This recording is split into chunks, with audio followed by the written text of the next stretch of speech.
Fala pessoal! Ó, não vou dar spoiler, mas o episódio de hoje está muito legal. E por que eu te falo isso?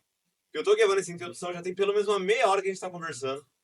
Nem vou demorar mais para já introduzir e já explicar para vocês quem é nosso convidado de hoje, que é o Babalorixá Lucas Jodé. Babalorixá, seja bem-vindo. Boa noite, obrigado. Boa noite, bom dia ou boa tarde, dependendo do horário que vocês vão assistir. Satisfação imensa estar aqui com vocês. Na mesa aqui, como sempre, nosso querido Denis Ferraz. É nóis! E como eu disse, a gente já tá num papo aqui gigante. Depois da edição isso vai ficar no começo, depois a gente vem pro meio, depois a gente vem pro fim, porque a conversa tá muito legal. Ainda mais você que é do povo de Axé, tem muita coisa legal para você conhecer. Você que não conhece, você que só ouviu falar do que é o candomblé, fica aqui que a gente vai bater um papo, entender o que é o candomblé. Até a minha primeira pergunta já é isso. Para quem não conhece o candomblé, ou para quem só ouviu falar e quer saber de verdade o que é o candomblé, de forma simples, o que é o Boa. candomblé? Boa, o óbvio também precisa ser dito, né? Muito bacana essa pergunta.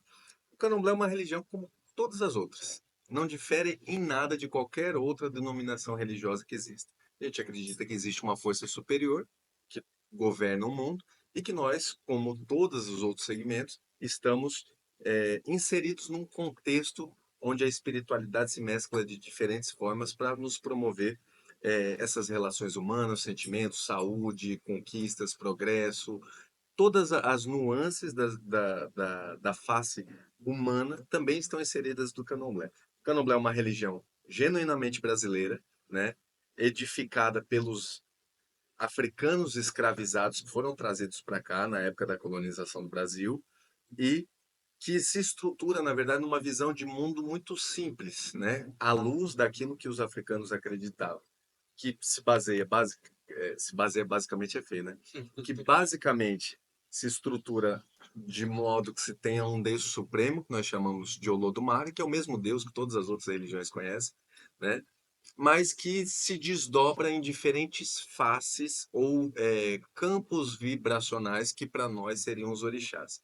Então, quando você fala do culto ao orixá em território africano, você tem diferentes culturas e povos que se relacionavam com Deus de acordo com o modo de vida de cada um. Então você tinha tribos que eram caçadoras, tribos que eram de guerreiros, tribos que eram de pescadores, né? Que foram reunidos pelo próprio fenômeno da escravidão nas mesmas prisões, no porão dos mesmos navios, depois nas mesmas senzalas, e que se mesclam, né?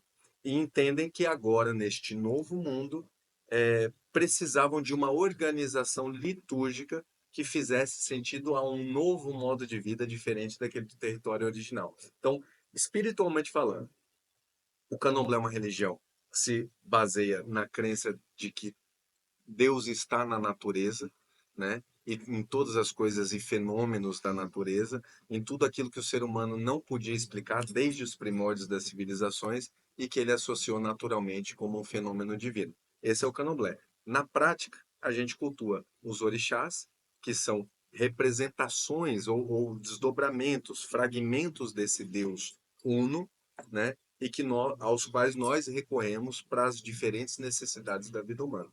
Só que não são necessidades materiais, né? O Deus do Candomblé, eu sempre falo isso. Não adianta a gente chegar lá e falar, olha, orixá, eu quero um carro, eu quero uma casa nova, porque talvez eles nem saibam o que é isso, né?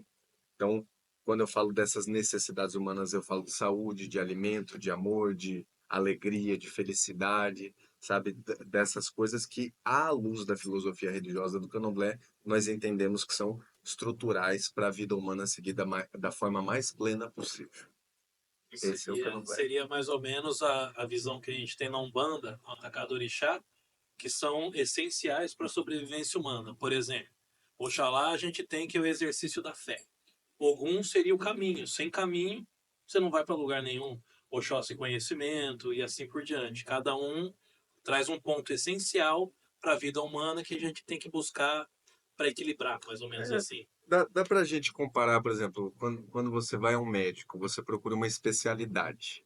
Sim, Os orixás seriam mais ou perfeito. menos assim. Então a gente vai incomodar Deus, a gente vai recorrer a Deus dentro daquela face específica para a necessidade específica. Então, como você bem disse, Oxalá para nós é uma divindade que está relacionada à paz, à espiritualidade, à vida humana de forma ampla, né? Ao perdão, à própria existência. Então, mesmo entre os orixás, existe um protagonismo de Oxalá como essa divindade essencial para a vida humana, à luz do Candomblé, né? Quando eu falo do caminho, quando eu falo de Ogum, eu falo do caminho, mas eu falo da proteção, eu falo das possibilidades, eu falo da boa sorte em encontrar algo que seja satisfatório para o meu momento de vida. Ogum, entre outras coisas, também está relacionado ao caminho. Divide esse ofício com Exu, né? Ogum é o caminho físico, né? As estradas são Ogum. Exu é o caminho espiritual. Então, a combinação desses dois, e eles sempre andam juntos, é o que leva a gente ao encontro das melhores possibilidades, né? Oxóssi, por exemplo, é o estereótipo do caçador, que era o modo de vida daquele povo africano lá. Agora, a gente continua caçador, mas você caça quando você vem trabalhar, quando você batalha pelo sustento da sua família. Mudou a presa, mas a busca humana continua a mesma. Então, diferente da origem africana, aqui a gente não está mais cultuando o estereótipo do ancestral divinizado africano. A gente está cultuando um princípio divino que esses orixás representavam. Então, cada orixá tem o seu campo de atuação, tem a sua especialidade médica, e a gente, no Candomblé, tem uma estrutura de calendário, onde a gente recorre a cada um deles independente do orixá que nós sejamos, na casa de Candomblé nós vamos celebrar todos eles porque entendemos que tudo aquilo que é necessário para a vida humana está contemplado ali. Nesse panteão de 16 orixás, mais ou menos. Né? E me trouxe uma outra, eu lembrei de uma outra história também, para ver se é, né, você conhece o Candomblé, eu sou curioso, eu vou perguntando. Mas assim, você falou da ancestralidade. O orixá, ele viveu em terra? Vocês têm essa informação se ele viveu em terra? Porque assim, eu uso como referência para comparação, tá? Thor. Todo mito vira rito, todo rito vira religião. Impressionante. É um mito que vira um rito, vira uma religião. E aí, a origem até das quisilas, porque a parte que eu ouvi dizer, então preciso saber se qual que é o conceito que vocês têm. Por exemplo, existia lá uma vila, uma nação, que eles chamavam, por exemplo, de Ogum. Então, as quisilas, elas vêm até disso, porque vamos supor que era uma civilização que tinha uma predisposição a ter uma reação alérgica, vamos supor, a determinada coisa. Então, os sacerdotes da época, eles eram como se fossem os médicos, eles eram a faculdade da época, os sábios da época. Então, eles passavam adiante, olha, você não coma tal coisa, porque é quisila naquela nação, porque já existe a predisposição genética. Isso é um fato. O orixá ele viveu em terra e traz essa carga genética. Ou seja, eles que colocaram toda essa civilização no mundo, ou isso é história? Muito legal essa pergunta. E assim, vou fazer algumas provocações aqui com o intuito único e exclusivo de explodir a mente de vocês. Mas, Ele vai mas provocar mais. para vocês entenderem, eu sempre digo assim, ó, o candomblé é para pessoas inteligentes, pessoas que gostam do candomblé precisam obrigatoriamente entender a história da formação dele e a cosmovisão religiosa do continente africano que deu origem a essa religião brasileira de origem africana, ok? O que que acontece? O candomblé, ele é uma religião relativamente recente, porque ele passa a existir no Brasil a partir do processo da escravatura e tudo mais. E aí vem 1888 a abolição e a possibilidade daqueles ex-escravizados agora reafirmarem a sua cultura, o seu modo de vida, ok? O culto ao orixá, ele é milenar. O culto ao orixá ele tem base no animismo. O que que é o animismo?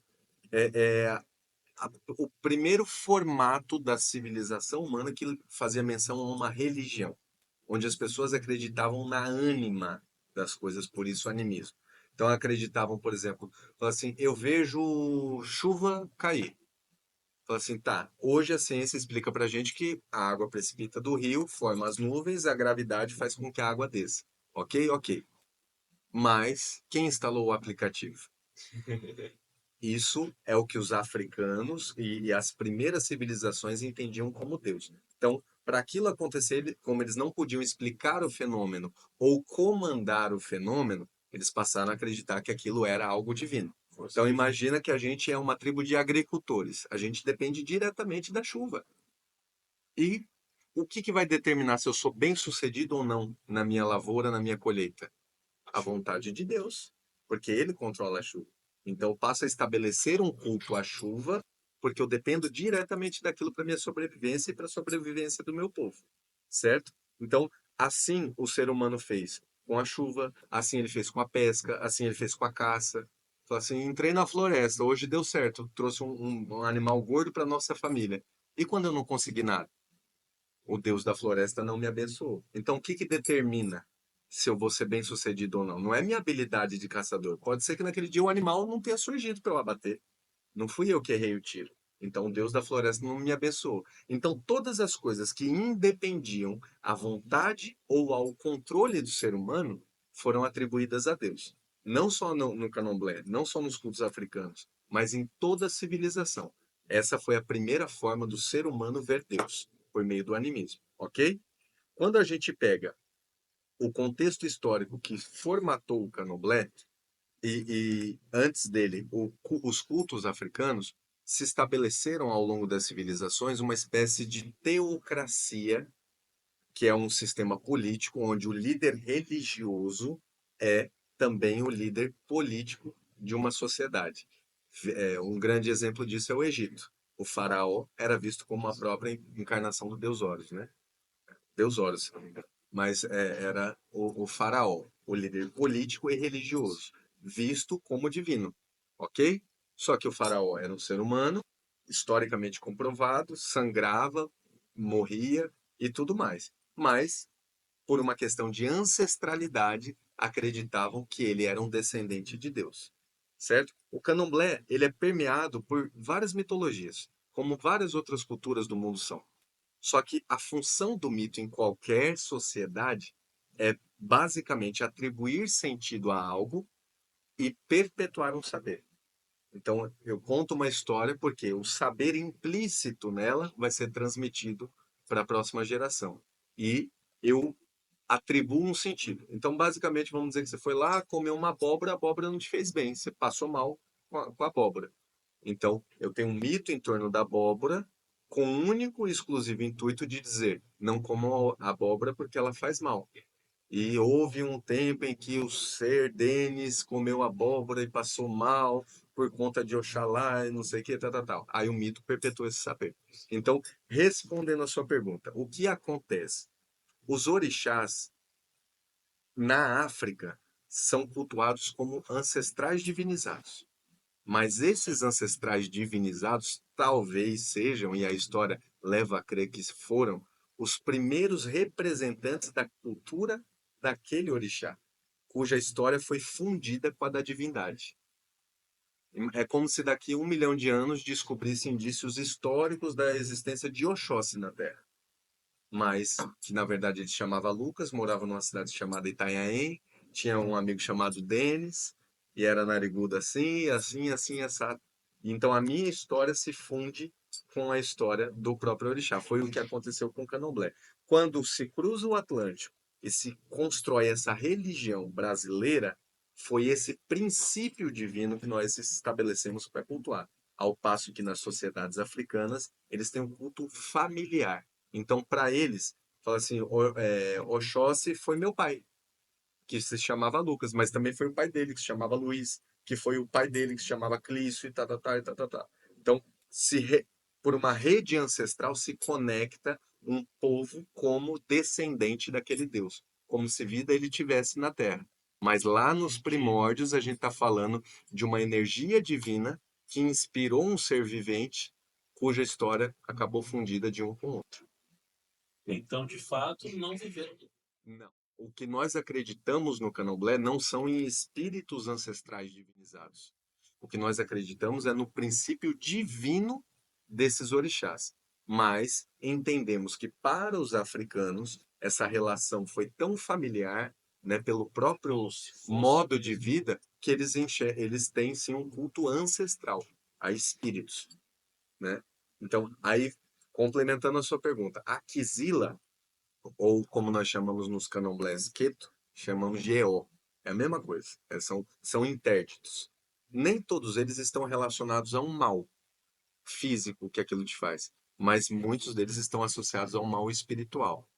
E aí o mito serve única e exclusivamente para te falar, ó, tal coisa não combina com tal energia. Então, por exemplo, sei lá, mel é EO, é Kizila, de Oxóssi. Nós fizemos um vídeo a respeito disso.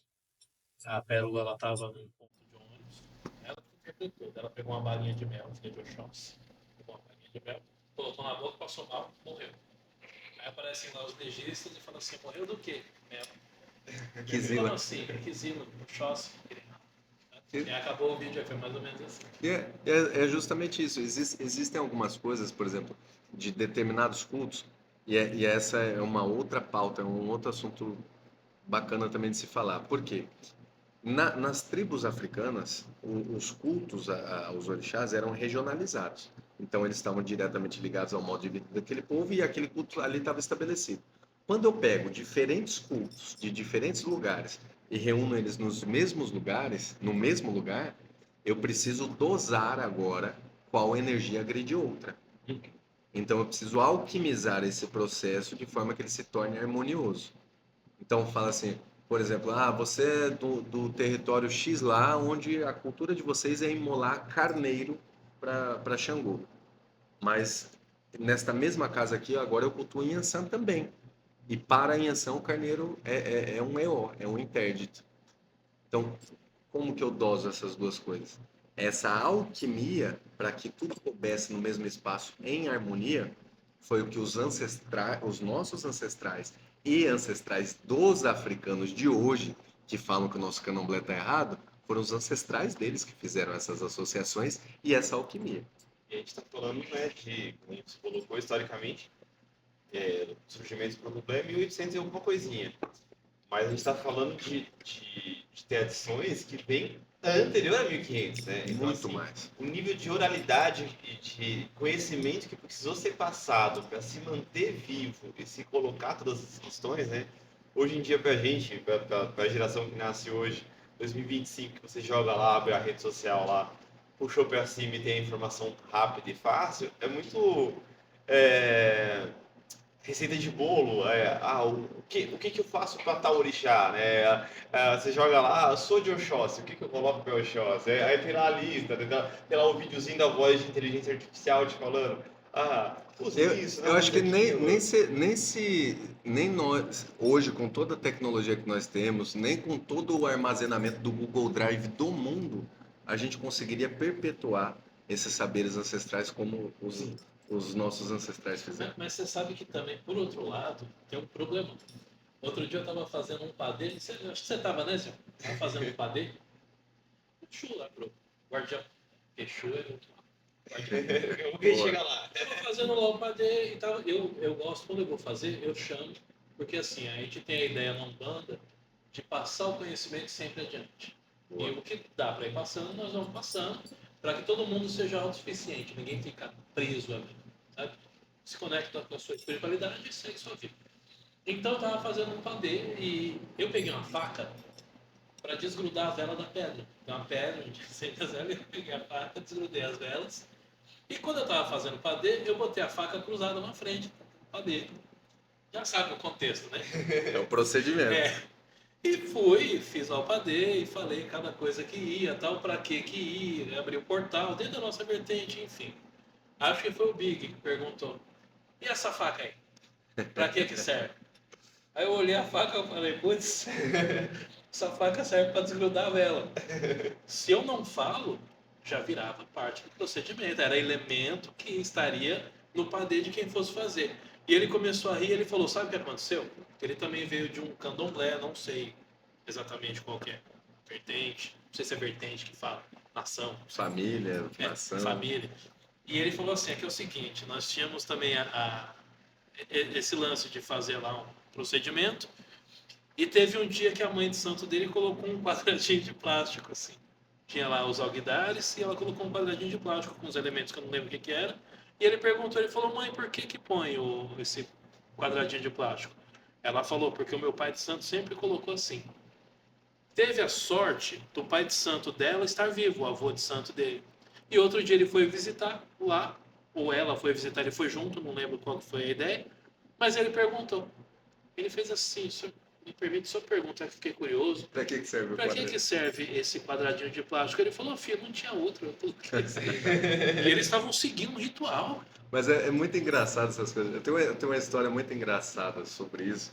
Você vê como as coisas são, né? O meu babalorixá, meu pai de santo, se chama Cassioli de Herá, uma pessoa bastante conhecida também na internet e tal. Um grande babalorixá. E ele é divertidíssimo, assim, né? Se estiver assistindo, um beijo pra ele aí. Meu pai foi arrumar uma entidade na minha casa, um ponto de força, uma firmeza. E aí ele me passou a lista para providenciar as coisas. Ó, você precisa providenciar isso, isso, isso. E ele me passou a lista por escrito. Um dos itens da lista, ele colocou assim, ó, coisas de jogo. Coisas de jogo. Aí eu providenciei toda a lista. Quando eu cheguei nesse item, falei, você lembra disso, filho? Falei, coisas de jogo. Falei, tá, coisas de jogo. Aí eu separei baralho, dado, pecinha de dominó, Xbox. um bocado de coisa assim, né? Aí fui, deixei tudo lá e, ó, check na lista. Aí tinha umas bolas de sinuca velha, eu falei, vou deixar aqui também, se ele quiser usar. Tem umas bolas de sinuca lá, falei, tudo que é de jogo, né? Aí ele chegou, vamos arrumar a entidade, vamos, cadê as coisas? Queria passar a vista. Aí mostrei ali, aí olhou assim, Isso aqui. franziu a testa. Eu vi que ele ficou desconfortável, falei, o que que foi, pai? Ele falou assim, o que é isso aqui? Eu falei, é as coisas de jogo. Ele botou a mão na barriga, que ele ria, mas ele ria de gargalhar. O meio dele E, falando, eu- é futebol, e menino, aí não eu, era isso não. e aí eu fiquei olhando pra cara dele, assim, falei, não entendi. Ele falou, é coisa de jogo, papel de jogo de loteria, seu maluco. Ah, não errou tanto. Coisa de jogo, era papel de coisa de loteria, e ele chamou de coisa de jogo. Sim. E eu botei lá. Aí É ele, isso ele, aí. ele conta essa história, tirando moçada, ele fala, pô, chegou lá, o Lucas tinha separado um banco imobiliário, um pega-vareta e tal, tal, tal. Mas é o problema de você ouvir, né? E aí pode ser sim uma crítica ou um alerta também para as coisas que se pegam prontas, né? As receitas que se Sim. pegam prontas, que não dispensam a necessidade de você ter a orientação de alguém, né? Ter a palavra de alguém para você fazer aquilo que Então, realmente serve. o que me pega muito é isso, porque não existia, eu acredito que não houve nada escrito. É tudo passado de Oralmente. geração para geração, e o mais velho vai falando, né? Eles vão assimilando, mas é o tal do telefone sem fio. Porque você fala uma coisa, daqui a pouco você vê que É isso você. aí. E é algo que você entendeu do jeito que você entendeu. E E nesse não tá processo errado. muita coisa vai se modificando, muita coisa vai se perdendo, Sim, né? Quando a gente pega na formação do Candomblé, pô, é um povo escravizado. Primeiro que eles não dominavam o nosso idioma, né, para escrever desse jeito. Segundo que eles nem oportunidade para isso tinham, né? Muitos deles eram analfabetos na nossa língua, no nosso sim. idioma. E aí você vai perpetuando o saber da forma que dá, contando histórias, né? E isso também explica o fato da importância do mais velho no Candomblé. Não é uma simples questão hierárquica, eu mando e você obedece. É quanta coisa aquela pessoa tem ali, quantos saberes, quantas histórias ela viveu para agora te passar, né? Então, o mais velho no Candomblé, ele é uma figura de protagonismo, naturalmente, porque é também um modo cultural das sociedades africanas, né? Não é um fenômeno do Candomblé. O africano reconhece seus mais velhos como sábios, né? Então, Sim. tem um bocado de coisa nesse sentido. E nesse processo, o Candomblé foi se modificando. Hoje, a gente vive a era da comunicação, temos uma série de recursos tecnológicos e o povo parece que emburrece, porque cada Exato. vez mais as pessoas veem e não enxergam. Candomblé, se falava assim, ó, Candomblé você aprende com olhos e ouvidos. Sempre foi assim. E não é sobre não querer ensinar, mas para aprender verdadeiramente o candomblé, você precisa vivenciar ele. E se você não quiser aprender, tá tudo bem também. Nem todo católico vira padre. Nem todo candomblessista tem que ser um babalorixá, uma ialorixá. Você pode ser sim só um devoto, você pode ser sim só uma pessoa que está buscando se conectar com Deus. E tá tudo bem. Agora, se você tem uma vocação, um anseio, um desígnio espiritual, o que quer que seja, para ser um sacerdote, você não tem como fazer isso por outro caminho. Você precisa vivenciar ele. E o legal é que, como a gente estava falando no começo, é mais ou menos assim, quando você tem essa história, você vai ser um sacerdote, você não tem escolha e quando você se dá conta, você já tá. Eu me dei conta desse jeito, tocando um terreiro, nessa primeira gira que eu estava comentando, que o caboclo chegou, foi nessa gira que eu falei, o que, que eu tô fazendo aqui? E desde então, você não tem muita escolha, você só vai, né? Parece que você vai guiado e no candomblé parece que não é diferente, né? Quando você Não, vê, você tá lá. não é diferente. E é uma coisa maluca porque não existe uma receita de bolo. Assim, ó, importante dizer, se alguém disser para você, olha, joguei aqui os búzios, você tem que abrir uma casa, o orixá está te cobrando, você tem que fazer o santo, você tem que,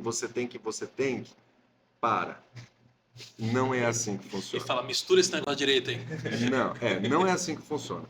Existe sim um caminho para a espiritualidade, mas ao sacerdote que identifica isso, cabe dizer para você, olha, você tem essa vontade? Você está disposto a isso? Você sente esse anseio?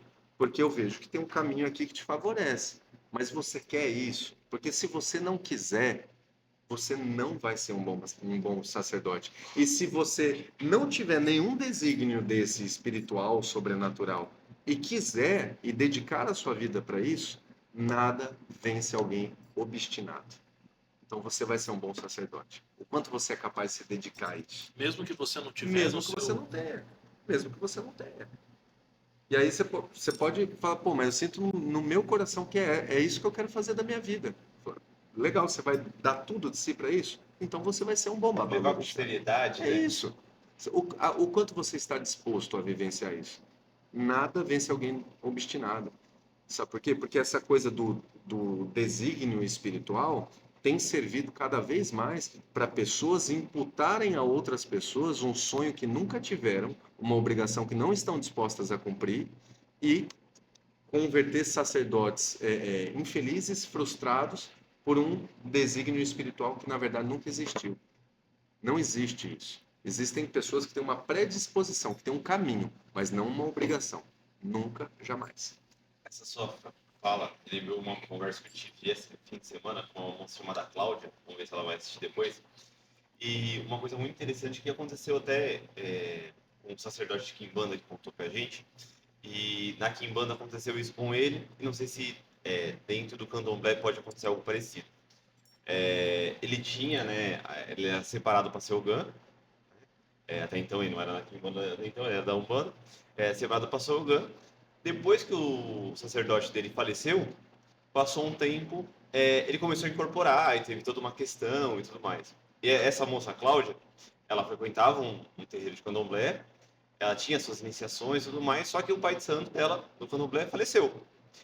E aí passou algum tempo, ela foi procurar outra casa e justamente veio esse mesmo discurso semelhante de, ó, você tem que abrir a sua, só que dela ainda, porém, diferente ainda.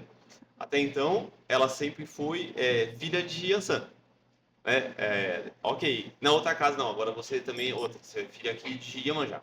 Sabe que você tem que deitar para Iemanjá, você tem que fazer o santo para Iemanjá, e você tem que abrir, você tem que fazer tudo. Sua vida não vai funcionar enquanto você não fazer tudo e ter o seu próprio terreiro, ter suas obrigações, mas você tem que deitar para Iemanjá e é 10 mil. É muito feio o que eu vou falar. Mas, na prática, isso não é a realidade do candomblé, não é um preceito do candomblé. Isso é conduta de pessoas. Na prática funciona assim. Você chega na minha casa, eu vejo que você é completamente desprovido de vaidade, mas que você é uma pessoa devota. E que o que eu falar para você, você vai acatar. E eu vejo que você não tem o protagonismo para ser um babalorixá, para ser autônomo, para conduzir uma casa e tal. Então eu olho para você, vendo para você um sonho que você nunca sonhou, E eu sei que na prática você vai se tornar eternamente dependente de mim. Então, eu vou ter na sua casa um bocado de coisas para eu fazer e você vai pelejar uma vida inteira para me dar um dinheiro para atender as necessidades da sua casa, para estar te orientando sobre os seus filhos, para botar as entidades que você precisa. Isso é desleal, cara. Isso é desleal. Então, assim, ó, mesmo que a pessoa tenha o caminho, mesmo que ela tenha uma estrela, mesmo que ela tenha uma vocação, um talento para isso, se ela não está disposta, não vá. Não vá. Porque você vai se frustrar. O candomblé, ele exige muito da gente. Ele exige muito da gente. Você não, diferente de outras religiões, no candomblé você não é candomblecista só quando você está no culto. Você é candomblecista todo o tempo. Da hora que você acorda, a hora que você vai dormir e enquanto você estiver dormindo também. Tem coisas que você não come, tem lugares que você não vai, tem atitudes que você não toma, cores de roupa que você não veste, sabe? Por quê? Porque a própria lógica da iniciação no candomblé consiste em individualizar uma parcela de Deus dentro de você. Então, dormindo, acordado, bebendo, transando, fazendo qualquer coisa na sua vida, você ainda é um templo da divindade. Então, se você não está disposto a viver isso por toda a sua vida, não vá. Eu lembrei até de uma outra coisa que você falou, das coisas que eu fico provocando os outros, fazendo pergunta besta.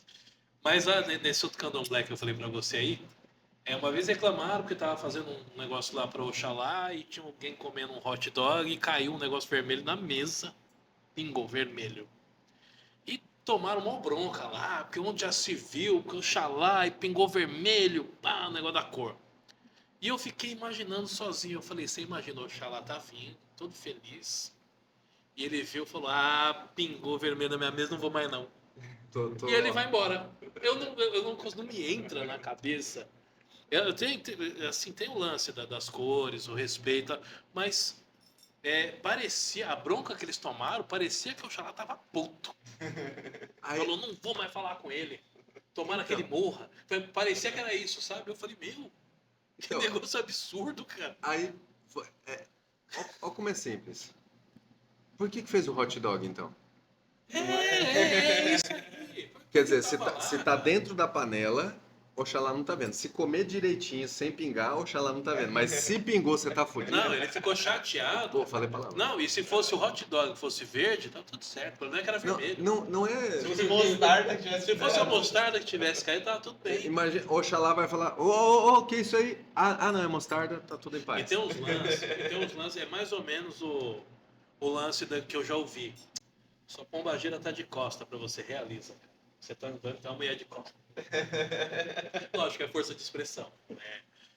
A gente entende a ideia. Mas são coisas que as pessoas levam ao pé da letra. Eu não consigo imaginar um orixá, que é energia, que é um pedaço da natureza. Ele é uma força que te leva, sabe? Que te conduz.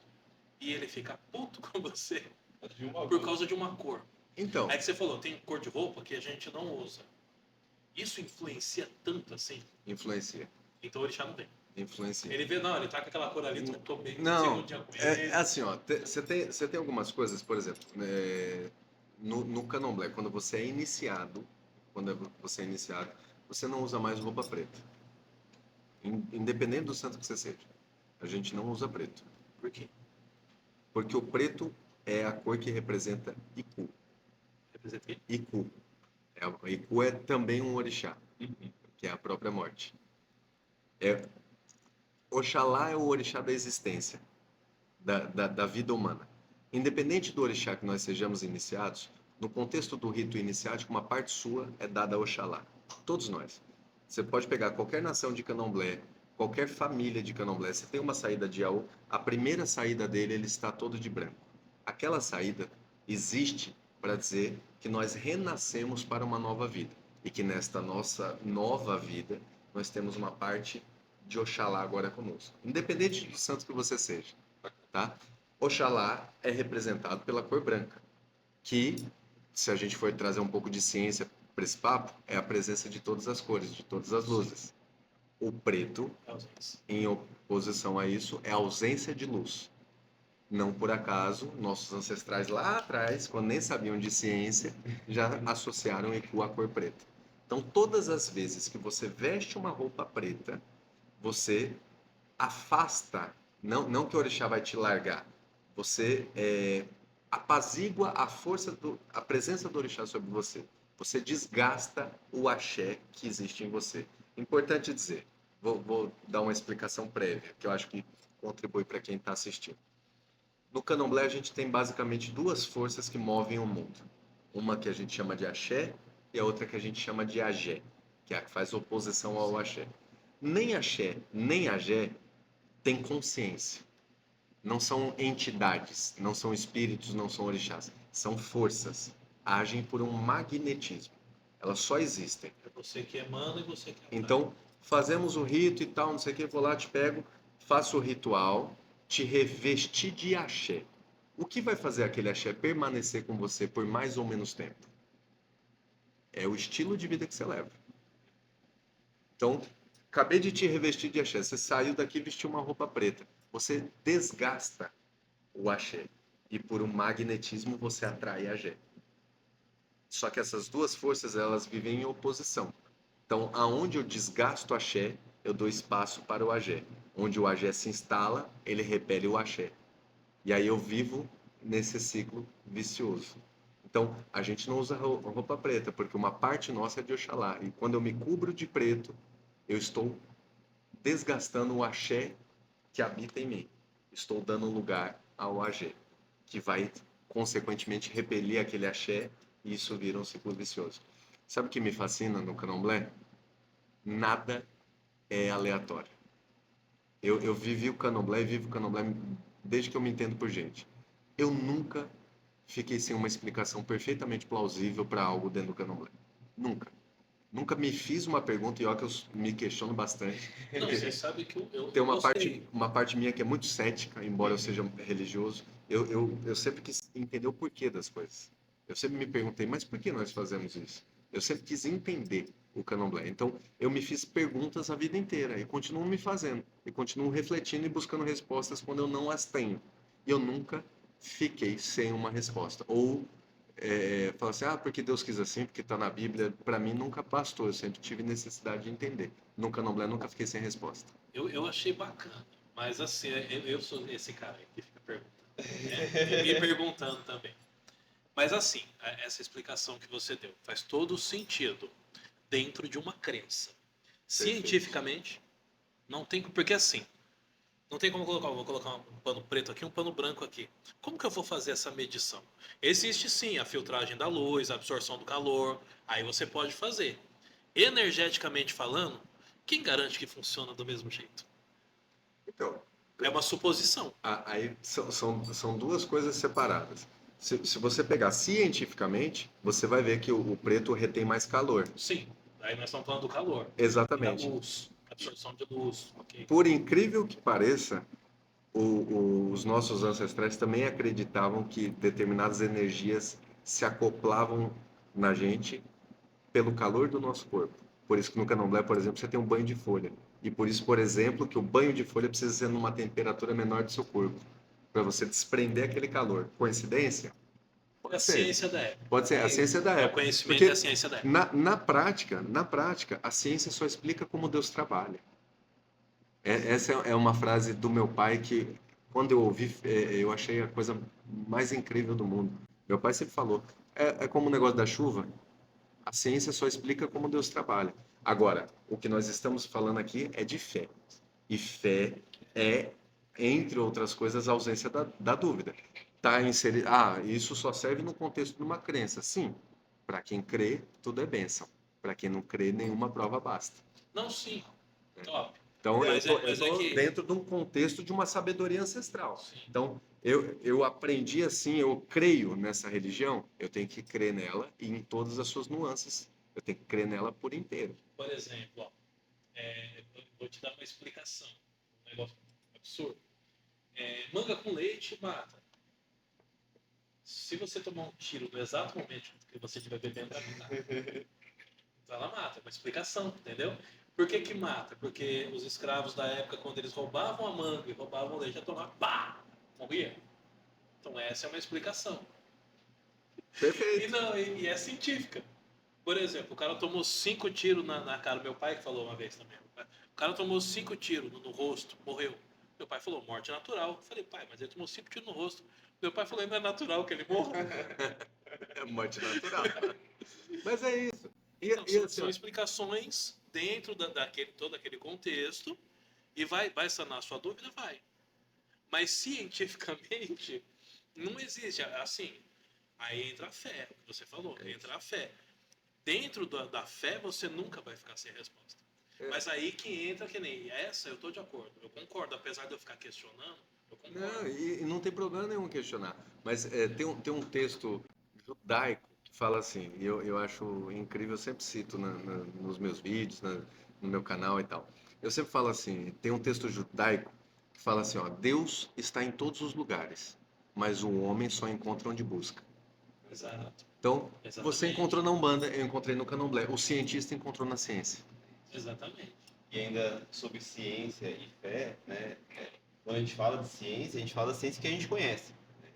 Que a gente chama, que é uma ciência eurocêntrica, que basicamente zerou milhares de saberes, seja africanos, seja dos orientais, de milhares de outras culturas, egípcias, né? A gente pega ciências que já faziam coisas incríveis, que já tinham produções de entendimentos avançados, mas que no pensamento aí voltando, eurocêntrico, cristão, zera todos os outros saberes, não, a partir daqui tal coisa é validada e a gente chama de ciência, esse outro conhecimento a gente não chama de ciência. Por exemplo, disso é o cunhão de folha, né, que tanto não quanto no candomblé, e hoje a ciência, né, através dos raios e tal, de análise, tem um vídeo muito interessante nas redes sociais, vale a pena, que o cara pega, corta a folha e coloca lá no raio Ele gama para mede. colocar, a energia se completa, ele faz certinho ainda, porque a energia continua no lugar. Então, Eu vi esse vídeo. quando você Genial. quebra a folha com o banho de folha e tudo mais, tem todo um contexto, né? Existe uma energia daquele elemento que você está colocando em prática que hoje a nossa ciência eurocêntrica consegue ver. Ó, Tem até um outro exemplo, até do sangue. Não sei se você já viu o sangue. Tiraram o sangue de uma pessoa e levaram para longe, quilômetros de distância. Eles começaram a analisar o comportamento da pessoa. As reações que a pessoa tinha era a mesma reação que tinha no sangue dela aqui, tinha no sangue que foi tirado e estava a quilômetros de distância. loucura, né? Como que pode isso? E é muito louco tudo isso. Você pegar assim, a ciência, a história, tudo está atrelado. Você falou uma coisa, pô, a ciência foi se apoderando de coisas e tal. A fé também. A Igreja Romana, a Igreja Católica Apostólica Romana, cuja sede é Roma, também se apropriou de um bocado de coisa. Lá funcionava um sistema politeísta. Roma era politeísta.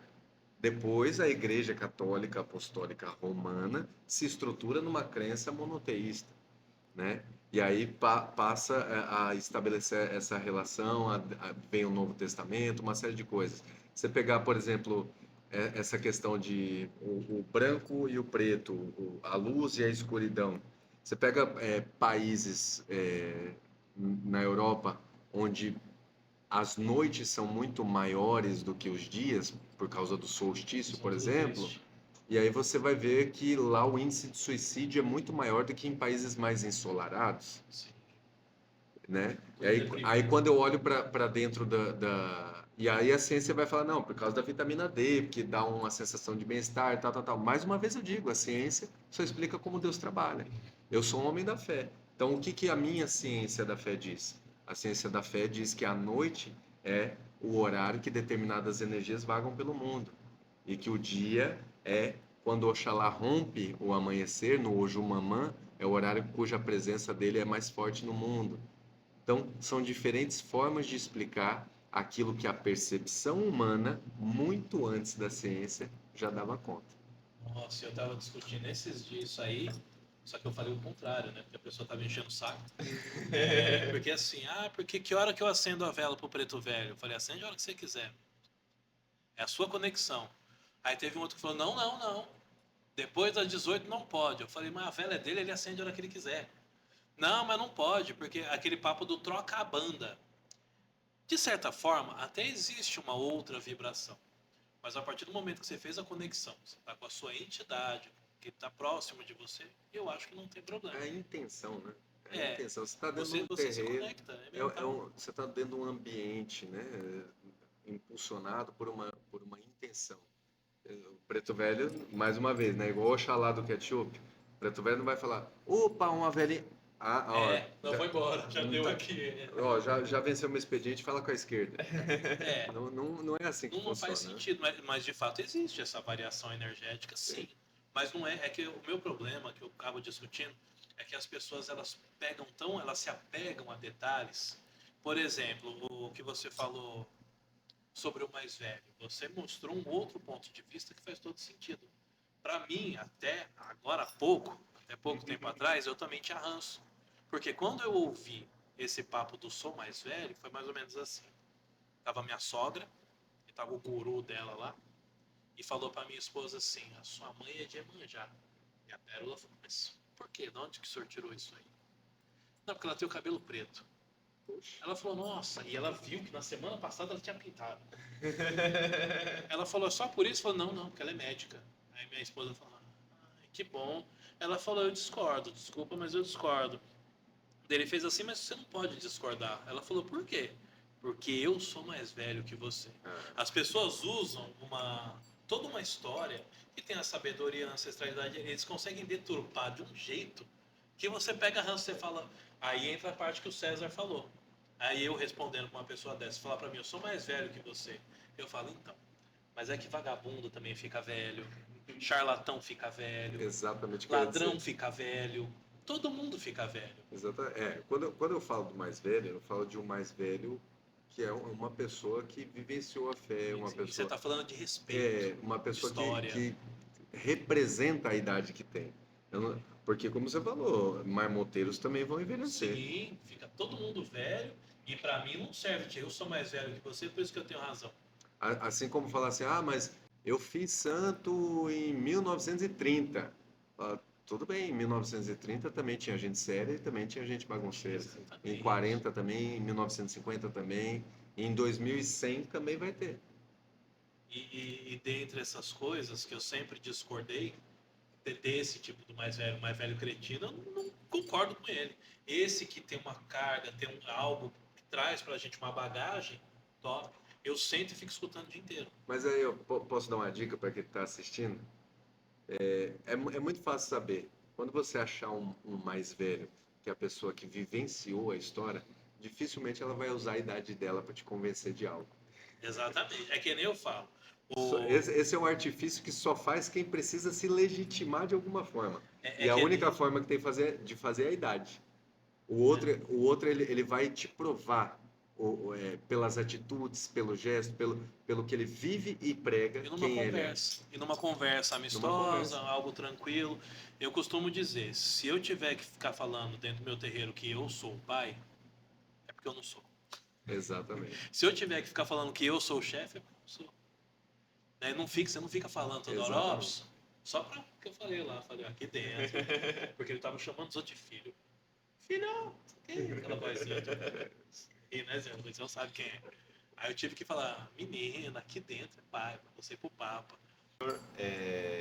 Até antes da gente começar, né? Não sei se essa parte vai estar aí, mas qualquer coisa a gente dita. O senhor tinha colocado que foi iniciado no santo desde a sua infância, né? Babalorixá desde aí quase, dá pra quase chamar adolescência, né? 17, 18 anos, É. depende do ponto de vista. É, mas vamos chamar assim, muita coisa mudou de contexto, né? Redes sociais e tudo mais, a percepção de informações sobre candomblé, o conhecimento que as pessoas têm. Nesse tempo, nesse contexto, qual foi a grande mudança, assim, tanto para bom quanto para ruim, que você viu que mudou do candomblé, assim? Essa é uma pergunta complexa. Eu me iniciei no Candomblé nos anos 90. É um passado não muito distante, mas eu vejo o quanto é gritante essa mudança. E entre várias outras coisas, tudo bem, a tecnologia, a comunicação hoje ela é muito mais célere, a internet. Fala, pô, eu vivi uma transição do mundo a partir da internet e um pouco antes dela. Eu peguei a internet de escada, né? Aquela coisa toda. E parece que é um passado muito, muito, muito distante em face de tudo que nós temos hoje, né? Mas, ao meu ver, o que mais mudou foram as pessoas. As pessoas mudaram. E quando as pessoas mudaram, a religião acabou mudando. Porque as necessidades humanas mudaram. É o que a gente estava falando mais cedo, né? Eu me lembro, quando eu iniciei no Candomblé, as pessoas que iam no terreiro enxergavam lá, às vezes, a única perspectiva, a única esperança de um prato de comida, de uma cura para uma doença grave, porque o plano de saúde não existia, o SUS não dava conta de tudo, ninguém tinha condição de nada. Então, o Pai de Santo era o médico dos pobres. Você sabe Sim, disso. Fosse na Umbanda, fosse no Candomblé, médico de pobre era Pai de Santo. Então, as pessoas tinham muito menos recurso, elas tinham muito menos condições financeiras, elas tinham muito menos informação, mas elas tinham muito mais fé. E elas procuravam os terreiros porque elas tinham um problema que muitas vezes doía na carne, doía na barriga, doía no coração, por ver um filho com fome, um filho doente. E esse era o tipo da população que formou as comunidades de terreiro ao longo de muito tempo.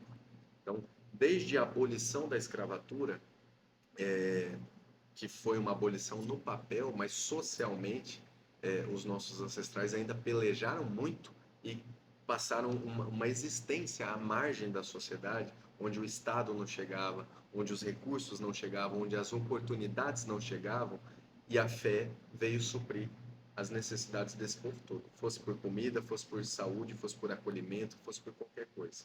Hoje, nós vivemos tempos de muito mais prosperidade. Então, passamos agora há pouco tempo uma das épocas mais difíceis que talvez nós tenhamos vivenciado, que foi a pandemia. Mas todo mundo, em qualquer lugar, teve um auxílio emergencial, que mal ou bem serviria para você comprar um montão de fubá e não morrer de fome. No passado não era assim, né? Então, eu vejo que as necessidades humanas hoje têm se tornado cada vez mais fúteis e, consequentemente, a fé das pessoas mais fracas.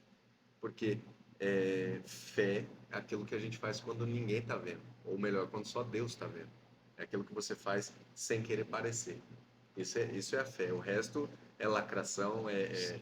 caça-like, né? Agora, dentro do seu terreiro ali, diuturnamente, o que você faz é que diz para mim que tipo de religião você é. Não, como eu também. Não é o que eu estou dizendo aqui no podcast que vai determinar que tipo de sacerdote eu sou. É o que eu faço lá dentro da minha casa. E quem está me julgando nesse momento são os meus filhos que me veem na prática.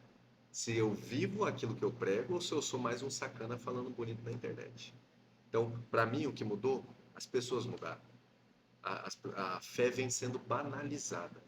E as pessoas, infelizmente, vêm terceirizando para Deus uma responsabilidade que deveriam ter sobre suas próprias vidas. Então, hoje as pessoas estão rezando para Deus porque elas querem trocar de carro, porque ela quer o carro do ano, porque ela quer o iPhone 16. Será que Deus sabe o que é o iPhone? Eu acho que não. Pior é que tá isso em todas as religiões, porque se você parar para pensar, quando vem alguém e fala assim para você, você aceita Jesus? Não é o contrário não que tem que acontecer? É ele que tem que aceitar as pessoas, não as pessoas aceitarem ele? Porque mesmo que ele não aceitar, ele ainda está sendo um cara legal, ele está sendo muito correto. Né? Eles É, estão fazendo como se ele tivesse, Jesus está mendigando aceitação, que é isso? é a mesma, é Tá a ao mesma, contrário. é a mesma coisa dos guias da Umbanda, é a mesma coisa dos orixás do Candomblé. Uma coisa que precisa ser dita e compreendida. Todas as religiões têm seus ritos. Todos os ritos foram desenvolvidos por alguém que é humano, como eu, como você. Então eu vou, a partir de hoje, pegando aqui, ó, vou edificar um culto em torno dessa caneca. E vou elaborar uma ritualística e vou arrumar seguidores e daqui 100 anos isso vai ser uma tradição.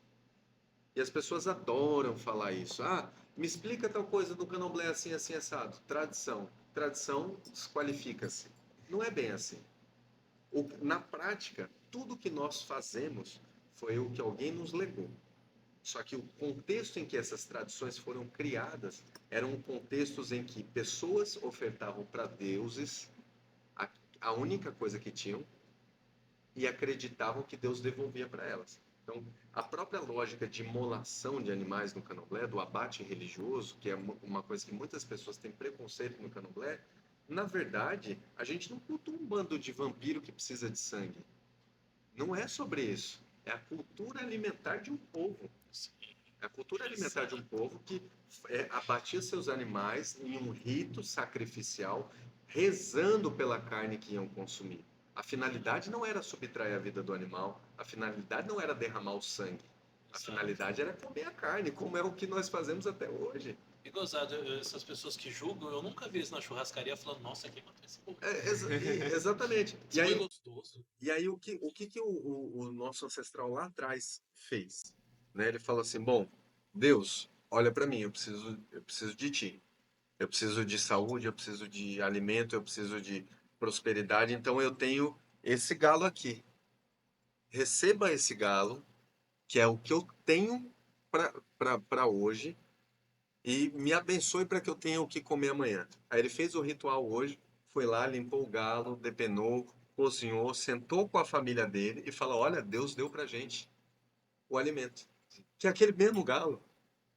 Uma vez eu perguntei para uma mãe, e eu quero deixar bem claro o contexto dessa conversa.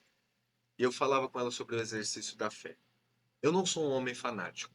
Eu não sou fanático, religioso, bitolado, nem nada disso. Mas eu sou um homem da fé. E essa mãe estava lá num problema espiritual e tal, não sei o quê. E eu falei para ela assim, eu falei, o grande problema das pessoas é que elas lembram de Deus quando elas precisam, Exato. né? De modo geral, em todas as religiões. Ela falou assim, eu não concordo, pai Lucas. Eu falei, não? Ela falou, não. Eu falei, você é uma pessoa devota? Ela falou, sou. Eu falei, muito devota? Ela falou, sim. Eu falei, você tem fé? Sim. Eu falei, então deixa eu te fazer uma pergunta. E aí, veja bem, eu não estava dizendo para ela o que fazer. Eu fiz uma pergunta para ela perceber que nem sempre fé é querer muito alguma coisa. As pessoas confundem essas duas coisas. Desejo Querer com fé. muito uma coisa não é ter fé. Eu falei para ela assim, ó, Deus me livre e guarde. Ela com um filhinho assim do lado. Se você estivesse passando necessidade hoje e você viesse aqui e eu dissesse para você que para sua vida melhorar você tem que fazer um ebó e tem que comprar um galo para fazer um ebó. Mas o galo custa R$ 150, é o único dinheiro que você tem. E você não tem o que comer na sua casa. Você faz o ebó ou você compra uma comida para você e pro seu filho? Ela falou assim para mim: Ó, pai Lucas, vou ser sincera com o senhor. Eu ia comprar comida pro meu filho e resolver meu problema com hoje. Eu falei: Isso mostra o quanto os nossos ancestrais eram imensamente maiores que a gente, e mais nobres que a gente. Porque a nossa religião se baseia na lógica de que você vai lá, comprar o galo, fazer o ebó e depois você vai sentar com o seu filho e se alimentar daquele galo. Então você deu para Deus e Deus te devolveu. Essa é a lógica na qual a nossa religião se baseia. Os assentamentos de orixá, né, já viu? Na porcelana, pera, prato, aquelas coisas todas. Que Deus é esse? Que embora dentro de uma sopeira é um gênio da lâmpada, É vaidosinho, exatamente. é muito mais simples que isso. É muito mais simples que isso. Vendo o povo negro escravizado, sofrendo, vendo eles que na mesa do branco tinha algo que dali de dentro alimentava todos, que eram aquelas sopeiras, aqueles pratos, o africano olhou para aquilo e falou assim: ó, aquilo ali contém axé, porque dali sai alimento, dali todos comem. Então ele colocou lá dentro aquilo que alimentava ele, a fé. E ele passa a fazer o altar dele com aquilo, porque Deus me alimenta.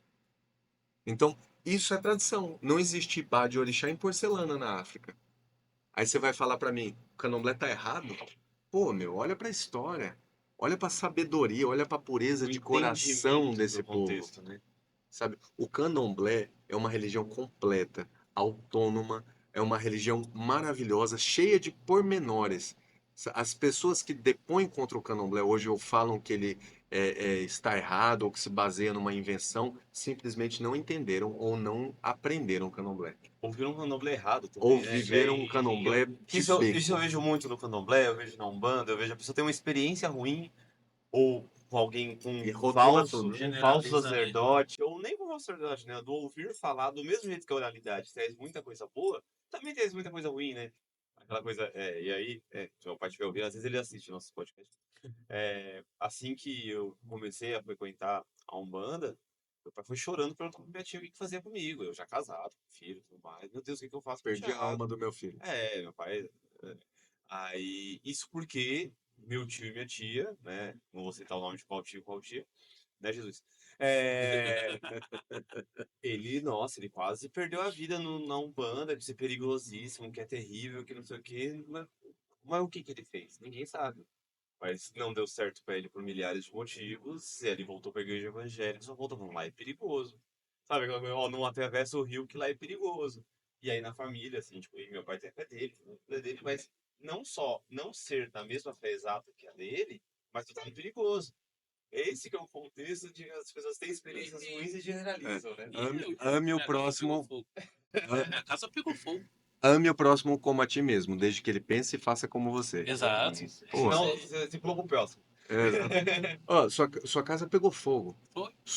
Aí você fala, porra, você é lá um sacerdote da Umbanda, É, devoto, fazendo ali todas as suas coisas. O que que passou na sua cabeça? defumação. Aí fala, E fiz uma puta de uma defumação. Porque, olha, minha casa parecia uma caverna, cara. Ficou preto. eu vi o vídeo da Uma Pérola. Eu fumaceira vi o vídeo. subindo. Eu falei, mano. Eu vi o vídeo, vi como ela se posicionou no vídeo, depois assisti vocês na rede social, eu falei, ó, isso é fé. Isso é fé. Porque fala assim, bom, pegou fogo. Legal, foi uma geladeira, né? Foi? Uma geladeira, pegou fogo. É um objeto. Por que que isso obrigatoriamente tem que ser Não, mas um eu castigo? atribuí ao evangélico. Porque quando eu fui entrando, eu falei, geladeira do Satanás, tá amarrado. Ah, comecei a falar toda coisa. Aí fala assim, pô, mas por que que os guias não me avisaram? Por que que isso? Por que que foi acontecer comigo? Fala assim, você está escolhendo ver como? Um copo meio cheio ou meio vazio? Vamos Exato, olhar ele meio cheio? exato. Alguém da sua família se feriu? Quem? Quem? Meu, que bênção maior do E que fui essa? avisado. Eu fui avisado de um jeito, puta susto que eu tomei. Tava deitado. Eu fazia meia hora que eu tinha que deitar. Foi de madrugada. Não sei o que eu tava, nem lembro o que eu tava fazendo. Eu fui deitar, escutei um barulho. Dei aquela despertadinha. E eu escutei alguém gritando. Eu achei que fosse na rua. Só que alguém gritou: levanta! E eu falei: pô, quem que tá na rua gritando? E eu, né, preguiçoso, eu falei: ah, levantar nada, né? Aí eu, daqui a pouco, pá, eu, e só eu escutei, aparentemente, que ninguém escutou. Levantei, falei: tá que estranho. A hora que eu abri a porta do meu quarto, a fumaça já tava aqui pra baixo do joelho, no fundo da casa. Olha que perigo isso. Primeira coisa que eu fiz, eu agachei e fui até o quarto do meu filho, que é autista, né?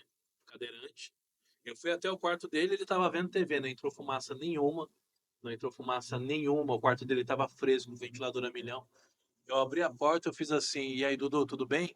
Ele fez assim pra mim, tá queimando. Voltou. Fechei a porta, já fui na direção do fogo, pra ver o que tava acontecendo.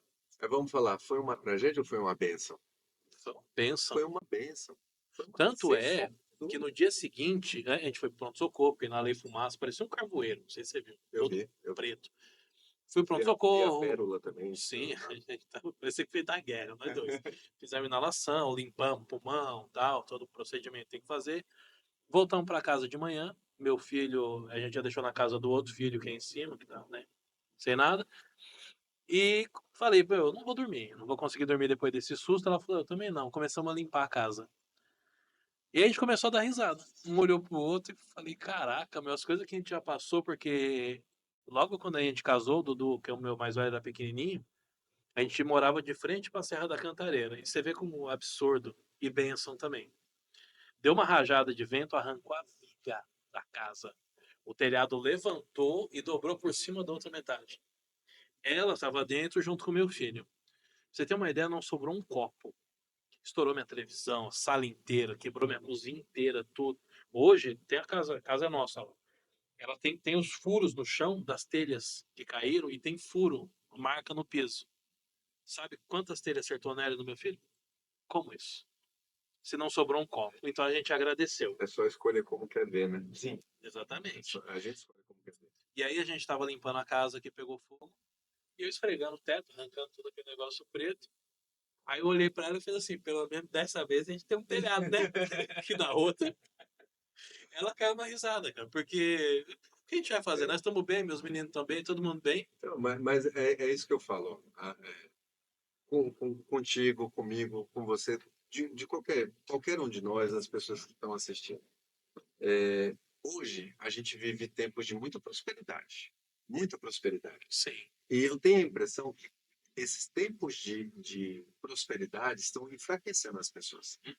De modo que as pessoas não se permitem mais passar por nenhuma adversidade. E assim, como se ter fé fosse você está isento de ter problemas. E amigo, não tem nada a ver uma coisa com a outra. É, Muito pelo Não, contrário. muito pelo Quando tá tudo contrário. fácil, não, quando tá tudo certo é fácil. eu falo assim, ó, ser abençoado, ter uma religião, ter fé, não é sobre as coisas que você passa na vida. É sobre como você passa por elas.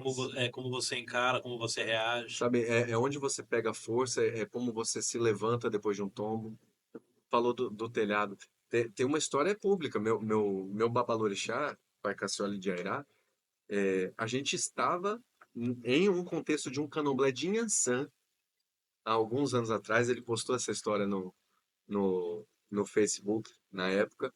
E se vocês olharem a postagem lá de trás, vocês vão ver que ele botou uma foto, assim, do telhado, e tô eu lá trepado em cima de um caibro.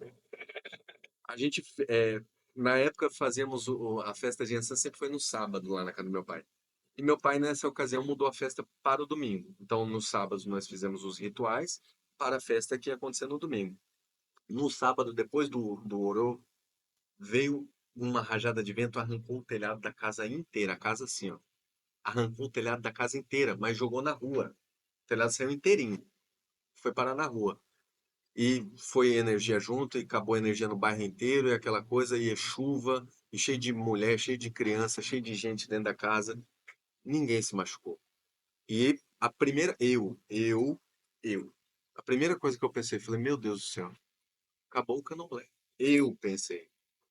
Eu, religioso, devoto dos orixás, me considero um homem de fé, e eu já pensando, falei, meu Deus, e agora? O pai vai ter que cancelar o candomblé e tal, não sei o que, tal, tal, tal. Meu pai olhou, subiu, perguntou se alguém tinha se machucado. Ninguém se machucou. Meu pai desceu. Eu lembro disso como se fosse um filme.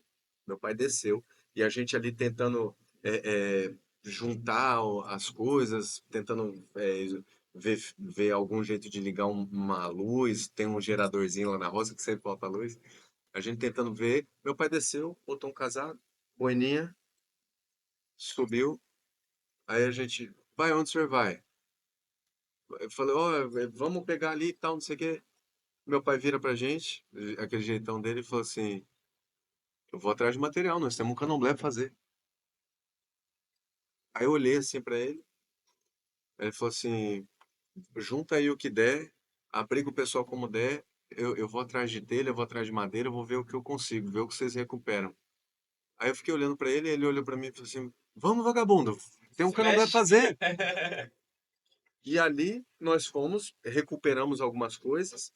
Dali a pouco encosta meu pai com um carro cheio de telha, daquelas Brasilite, algumas madeiras, e nós passamos uma madrugada debaixo de chuva, eu e meus irmãos, martelo e prego, porque não tinha energia para fazer um nada, martelo e prego, telha por telha. Amanheceu o dia, a gente pregou a última telha, entramos debaixo do telhado e dormimos, eu e meus irmãos. E naquele mesmo domingo, 7 horas da noite, começou o Candomblé de Inhansã. Só não tinha luz, que nós pregamos o telhado todo, mas não conseguimos fazer a instalação de energia, até porque o bairro tinha sido prejudicado a rede, né? E aí posicionamos assim umas rampas, abrimos as janelas do barracão, posicionamos os carros, ligamos o farol e fizemos o Candomblé de Inhansã. Aí eu olhei pro meu pai, admirei, senti que eu fraquejei naquele dia com a minha fé, e ali eu aprendi uma lição. Porque deuses são deuses.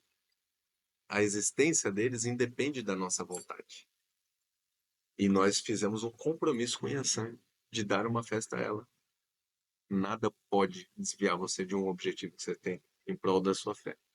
E nós fizemos o candomblé.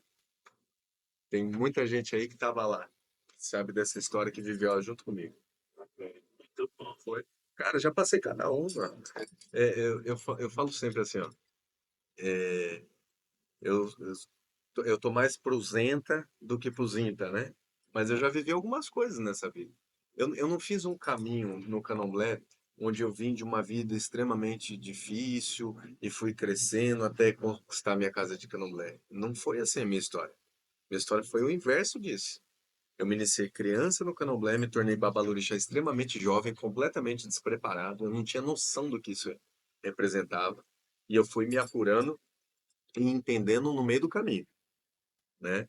Aí houve um dia em que eu senti no meu coração esse propósito e eu fui correr atrás de ser algo que eu pudesse me orgulhar, de contar uma história que eu pudesse me orgulhar. Desde então, é o que eu venho tentando fazer. Não significa que eu acerto sempre. Também já cometi meus erros, tenho 1 milhão deles como ser humano, mas religiosamente falando, tudo que eu faço na minha vida é em prol da minha fé, do meu terreiro, da minha comunidade. Eu vivo aquilo que eu prego. Só que a jornada até aqui, cara, foi um dois. Eu saio de uma vida completamente estruturada em Campo Grande, Mato Grosso do Sul, funcionário público, 2 casas próprias, um carro 0 quilômetro, vida completamente estabilizada, casado com uma mulher linda que eu sou até hoje, que está aí assistindo. Um beijo para ela, sabe? E eu chego num momento de vida que eu percebo que a cidade onde eu vivia não comportava mais a realidade de Candomblé que eu queria viver. E aí eu já estava meio lá, meio cá, sempre vinha a São Paulo e tal, não sei o quê, e eu decidi mudar para o estado de São Paulo. Aí eu pego essa vida quadradinha, porque eu tenho, na minha cabeça, eu tenho 90 anos de idade, eu sou metódico, num nível que nem eu me suporto às vezes. Eu largo essa vida toda organizadinha e venho para cá para recomeçar do zero. Do zero. Antes de vir aqui para Itanhaém, eu meti o pé pelas mãos, teimoso pra caramba que eu sou. Meu pai me avisou. Eu comprei uma casa no Riacho Grande que não dava nem para chegar de carro, mas era o que eu pude. Desempregado, sem qualquer condição, todas as reservas a gente tinha gastado para chegar até aqui, para comprar a casa. Aí pego o último dinheirinho que eu tinha, compro tijolo, cimento, areia, comprei um caminhão de bloco. Falei, bom, enquanto tiver bloco, o Candomblé cresce. Que aí dá para ir botando um em cima do outro e construindo. Põe tudo lá, aí não dava para fazer, precisava do pedreiro, não tinha dinheiro para pagar o pedreiro. Peguei um pedreiro, dei o meu carro para ele. Falei, se eu te der meu carro, você constrói? Ele falou, mas aí seu carro vale mais do que o valor da obra. Eu falei, não, então me dá o seu de volta. Aí ele falou assim, mas você ainda sai perdendo. Eu falei, você constrói ou não constrói? Ele falou, construo, mas para mim é só vantagem. Eu falei, então toma. E aí começo a construir meu barracão. O Riacho Grande é uma área de manancial. Eu sou brasileiro também, comecei a construir como todo mundo começa, não tinha alvará, não tinha licença, não tinha nada. Barracão na altura de janela, vem a prefeitura de São Bernardo, me dá uma ordem judicial, uma multa e uma ordem de demolição. Uma ordem de demolição. Tá aí meu pai, meus irmãos, todo mundo que viveu essa história comigo. Demoliram muito mais do que o meu barracão. Demoliram a minha vida, demoliram meu sonho. E aí volta tudo para trás. Vamos do zero. E começa de novo. Volta para trás, que ela tem muita ligação com o Oxóssi. Aqui, ó. É isso aí. Quanto mais para trás, é mais certeiro. E assim, por que eu tô falando tudo isso aqui para vocês? Porque eu sempre soube o meu propósito. Eu sempre soube o meu propósito. Eu saí de uma vidinha que já estava organizada para fazer o que eu acredito, do jeito que eu acredito, com os valores que eu acredito. Coisas que eu não estou disposto, nem nunca tive disposto a negociar. Então eu peguei o caminho mais difícil, né? Eu podia seguir como eu estava muito bem estabilizado, obrigado. E aí, vamos do zero, começa de novo, começa de novo. E quer saber o que é mais maluco? Eu nunca pensei em desistir, cara. Eu nunca tive dúvida para onde eu estava indo. Eu tive sim dúvidas sobre a vontade dos orixás, sobre o propósito dos orixás sobre a minha vida. Porque assim, e foram várias como essa, né? No processo até eu chegar aqui, eu tive várias idas e vindas. É, me lasquei inteiro de várias formas. E aí um dia eu chego no meu pai e quando mandam, embargam minha obra, mandam demolir o Caramba 4, eu cheguei no meu pai e falei assim pra ele, falei, eu precisava de uma palavra do senhor, precisava de uma orientação, o senhor jogue pra mim alguma coisa. Eu joguei búzio com meu pai 2 vezes na vida. Essa foi uma delas. E aí ele falou assim, ele estranhou, ele falou, mas o que você quer, Aline? Eu falei, eu quero saber se é isso que o Oxóssi quer pra mim. Porque eu não tenho o menor problema em ser só filho. Eu falei, eu não consigo viver sem o orixá. Eu não consigo viver sem o candomblé. Que eu amo isso. Mas e se não for a vontade dos orixás eu ser babalorixá? E se for para eu parar? E se não for o que eles querem para mim? E se eu estiver teimando com o destino? E de repente a espiritualidade está tentando me mostrar alguma coisa? Eu falei, eu preciso saber, porque eu não tenho o menor problema. Eu falei, eu não tenho o menor problema, não tem esse projeto de poder, essa vaidade idiota de ser sacerdote, porque pô, eu trabalhei a vida inteira, eu tenho profissão, eu estudei, eu me casei, eu suei, eu batalhei para conquistar as coisas que eu tenho. Então, para mim, o candomblé nunca foi uma tábua de salvação para eu me sentir alguém na vida. O candomblé sempre foi o que deu propósito para mim, que me trouxe alegria, felicidade, de saber que eu encontrei o meu lugar no mundo. Fala assim, o que que você está fazendo da sua vida? O que te tira da cama todos os dias? Fala assim, pô, eu tenho um propósito. Eu tenho um propósito. E o meu propósito é em nome da minha fé. Foi o caminho que eu achei e para mim ele basta. Eu não preciso de muito para ser feliz. Você vai lá em casa, faz questão. Eu moro numa casa simples. Minha casa é uma casa simples. Eu não vivo com luxo. Eu não ligo pro carro que eu ando. Eu não ligo pra roupa que eu uso. Eu não ligo para nada disso. Eu ligo se eu vou ter meu bode, se eu vou ter meu galo, se eu vou ter minha comunidade, se eu consigo fazer aquilo que dá sentido à minha existência. E para mim, é isso que um babalorixá, que um maialorixá tem que sentir. Porque se tiver qualquer motivação diferente dessa, ele tá no caminho errado. Ou ele tá mentindo para si, ou ele tá mentindo para alguém, sabe? Porque se não for assim, não tem propósito, ô Denis. Eu tô te falando porque eu realmente acredito isso. Não é um corte bonito aqui. Pode tirar essa parte. Tô falando para vocês do meu coração, como eu vejo isso, sabe? Se não for para ser assim, não tem sentido.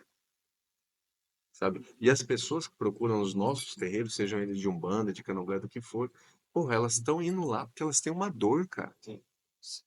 Elas têm uma dor. Não é para ela ficar sendo o objeto do seu projeto de poder pessoal, para você se sentir autoridade sobre alguém.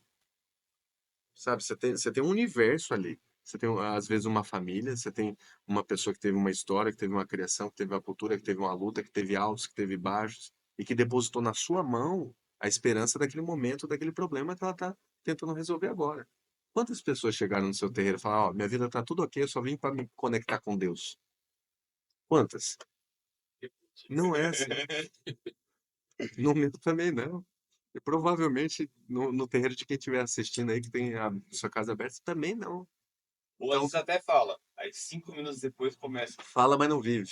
Não, tipo, tá tudo Então, bem, tá tudo bem, tá tudo bem. então, Não, tá tudo ruim. então, então assim, ó, abriu uma porta, pode ser um pé de manga, você esticou uma lona de baixo e botou uma placa lá, casa de oração. Você abriu um lugar para acolher pessoas, então para e pensa de verdade no que você está fazendo e no porquê que você está fazendo. Porque se você realmente não tiver um intuito nobre e a capacidade de se anular como ser humano, suas vontades, seus gostos, suas vaidades, se você não tiver essa capacidade, você não tem que estar fazendo isso. E foi o que o meu pai me disse quando eu perguntei a ele. Ele falou assim: o quanto você é capaz de abdicar de você mesmo em prol disso? O que você não faria por isso? Até onde você estaria disposto a ir, chegasse ali e fala, qual é a linha que você para? E fala, não vou mais. Esse aqui é o meu limite. Aí eu parei, pensei e eu não encontrei. Aí ele falou pra mim, então você nasceu para ser babalorixá. E aqui eu tô até hoje. 25 anos. É isso. Olha, eu acho que é a Nossa. primeira vez, de verdade, é a primeira vez que eu conversei com alguém que representa o candomblé. Nunca E, conversei desse, o que é o candomblé de uma forma limpa. É a primeira vez, eu nunca... Ele sabe, ela sabe um pouco do ranço que eu tenho, ele sabe do ranço que eu tenho. Todo mundo sabe, porque eu nunca tinha ouvido alguém que segue de fato o que é de verdade. É, sempre foi vaidade, sempre foi aquelas histórias, sabe?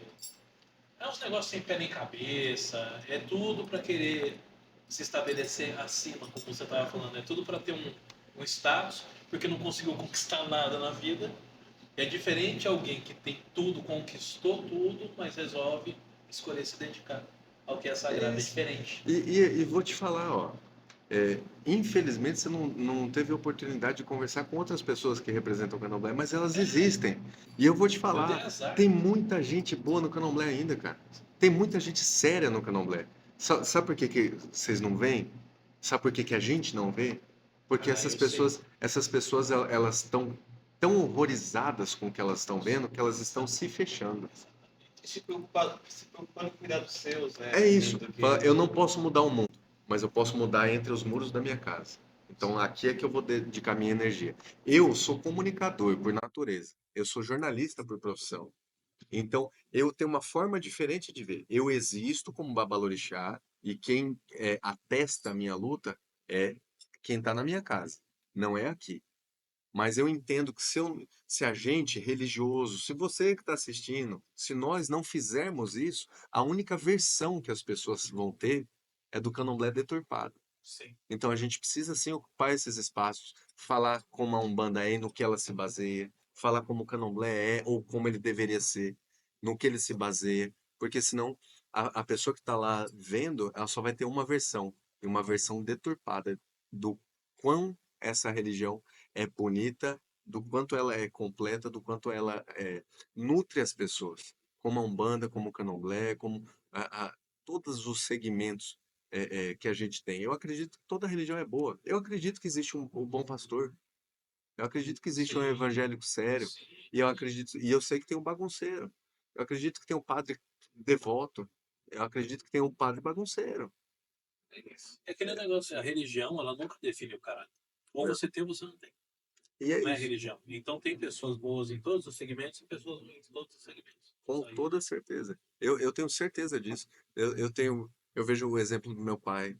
O meu pai de santo se tornou uma pessoa pública na internet. Mas ele era completamente avesso à ideia de botar a cara dele num celular para filmar, para botar um vídeo. Ele tinha pavor dessa história. Ele falou, não, você tá maluco? Não tem perfil para isso, não. Eu, não, tá doido, deixa isso pra lá, faz você. Eu falo assim, não, é o senhor que tem que fazer. Porque é necessário. É. Necessário. Aí ele fazia os vídeos, aí tava a câmera assim, e aí ele pegava, a gente não podia ficar ninguém perto quando ele ia gravar. Aí ele fazia assim, pegava o cigarro aqui, né? Aí a câmera aqui, eu sou o Cassione, sou babalorixá do Ilê, eu Axará Tilé, e o vídeo de hoje é sobre o santo no repolho. E aí ele falava ali os vídeos. E as coisas que ele falava, que são as coisas que a gente tá falando aqui. Que foi o que me encantou na pessoa dele, sabe? Foi quando eu vi lá atrás, numa mesa de cozinha, tomando um café, comendo um bodinho ali, um franguinho de macumba, que eu vi que ele vivia esses valores. E aí eu falava, pô, o senhor tem que colocar isso pro mundo. O senhor tem que falar isso para mais pessoas. E ele, não, tá maluco? Tô fora. Olha aí hoje, sabe? E muita gente pegou carona nisso e usa o sempre e o nunca baseado nas palavras dele. Que é o, não, eu sempre soube isso. Eu sempre fiz assim, ou eu nunca fiz assado. Mas na verdade, para o bem e para o mal, ele deu discurso para muita gente. Para muita gente. Aham. Meu velho pai. E o negócio, assim, o que me dá uma coisa assim, que né, recentemente teve, né? É ligar a Umbanda ao Candomblé como se a Umbanda fosse um segmentozinho, O patinho é um feio. bracinho do É o Candomblé que Eu gosto daquela frase, Umbanda nada mais é. Eu falo, pá, É o primo para, pobre, né? É o primo pobre do candomblé. é. E eu falo uma coisa, não tem nada a ver com a outra. A Umbanda é agregadora, agrega valores. Ela agregou os valores, o que há de valor dentro do conhecimento africano. Que Eu aí tô inclui os jogando com orixás. vocês aí. Fica tranquilo, então. Mas é isso. Umbanda não deve nada a ninguém. Não deve... E aí quando eles vêm querer. Isso que me fez pegar mais ranço ainda, porque tem gente que insiste. Só que aí, por exemplo, você, jornalista, eu falo para algumas pessoas, tá bom, a Umbanda lá vem do Candomblé, né? Ah, porque já existia, tal, não foi o Zélio. Eu falei, tá, me dá um documento, um papel escrito, o nome Umbanda, antes de 1908. Me fala um documento sequer. Mostra um. Aí ninguém mostra. Não, porque já existia. Existiam cultos, outros A ritos, espiritualidade existia. sempre existiu. Agora, essa ritualística chamada de Umbanda, que foi agregando valores, não existia. E ela foi agregando de todos, tanto que você encontra xamanismo dentro da Umbanda, hoje você encontra de tudo na Umbanda. E hoje a gente vive um outro movimento que parece que estão reformatando, só que diferente da Umbanda, que pegou diferentes saberes de uma época e consolidou em um formato onde coubessem várias manifestações da espiritualidade. Hoje a gente passa por um movimento semelhante, que é o tal do culto livre. Uhum. O culto O é o culto jovem livre. místico. É o jovem místico. É o cara Então que eu, eu ele pega um pego pouco de cada eu pego aqui. de cada religião só o que me interessa, o que eu acho bonito e o que tá no hype. Sim, pega a parte boa de cada E um. aí, Cara, eu não cheguei a ver isso Ó, o não. cara, Que ele isso vai aí? na feijoada de Ogum, aí ele vai ele quer acompanhar o conclave, aí ele vai Na ayahuasca? sobe um monte lá pros caras da igreja evangélica lá aí e... toma uma ayahuasca. É... Corre É isso pelado aí. pela É floresta? isso. É isso. E é isso que as pessoas estão fazendo da fé hoje. Então, você pega a Igreja Católica, a instituição mais bem-sucedida do mundo, né? É, é, quem é católico de fato hoje? Quem vive de fato o catolicismo hoje?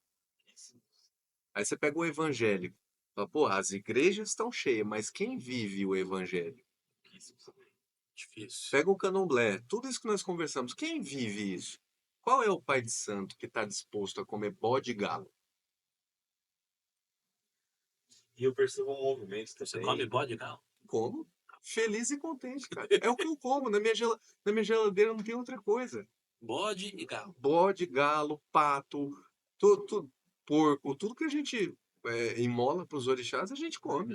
Eu não vou em açougue. Olha só, É, bacana. E eu adoro um churrasco. É o suprassumo do luxo, da ostentação, quando a gente come um churrasco em casa. Eu sou sul-mato-grossense, né? Eu adoro um churrasco. Sabe quando que tem churrasco em casa? Na festa de Oxóssi. Que aí a gente faz um churrasco. E no churrasco Eu também vai ter o agora, porco do candomblé, também vai ter tudo lá. eu tô seguindo a ideia desse povo, né, dessa juventude de hoje. E então eu virei vegano, né? Mas eu como carne. Só que o boi que eu tô comendo, ele se identificava como brócolis. Então eu posso comer tranquilamente. Pronto, E agora eu sou vegano. muito Outro bem. dia eu comendo um bife, falei pra minha mulher, virei vegano. Ela falou, esse bife aí. Eu falei, onde você tá vendo bife aqui? É, Esse boi, ele era o brócolis. muito bom. Ela falou, É mas, paradinho no ela quadro. falou, mas você comeu bisteca. Eu falei, você vê bisteca, eu tô vendo uma vagem. Muito bom. Eu nem vou dizer que esse bate-papo tá chegando ao fim, vou dizer que esse episódio tá chegando ao fim, porque vai ter outro episódio. A gente vai ter que chamar o Valorixá Lucas mais uma vez, porque é um papo muito bacana, muito legal mesmo. Repito as palavras do Denis. É a primeira vez que eu, Thiago, tenho contato com o Valorixá, assim, tipo, diálogo. Já tive presente em alguns momentos com algumas pessoas que são o candomblé, mas nunca para dialogar sobre o candomblé. Bate-papo muito importante, muito legal e necessário. Você que estava aqui, acompanhou, que já conhece o Pai Lucas, dá uma olhada no nosso canal, tem outros vídeos de outros pessoal bem bacana. Você que ainda não conheceu o Pai Lucas, como é que acha o Valorixá Lucas na internet? Ah, legal. Então, eu comecei a ocupar esses espaços e entendo que o silêncio também é um pecado quando a gente ama uma religião. Então, a gente precisa ocupar esses espaços e falar bem dela e mostrar a outra face dela para que as pessoas não não sejam levadas a acreditar nos rótulos que, infelizmente, algumas pessoas põem sobre a Umbanda, sobre o Candomblé. Então, eu tenho um canal no YouTube chamado Candomblé para falar de fé, onde tem vídeos sobre conceitos do Candomblé. Eu estou no TikTok, no Instagram, no Facebook, como Babalorixá Lucas Diodé.